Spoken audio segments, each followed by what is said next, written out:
Welcome to Java Forum. Now I am going to show you how to fix ORA-54011 error in Oracle database 12c. So here you can see that I have logged into the SQL Plus editor as a common user called c#card.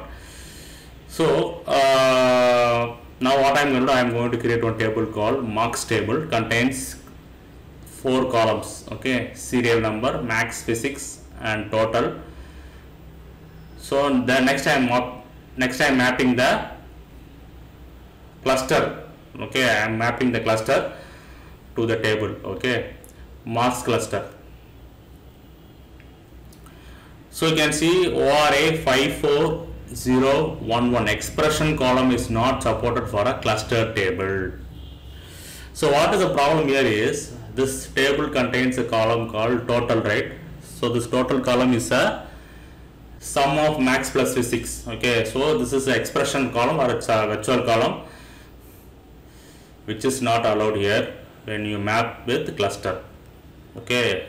So cluster column cannot have a expression column. So now you can see that table is created successfully. So this is the fix for ORA-54011.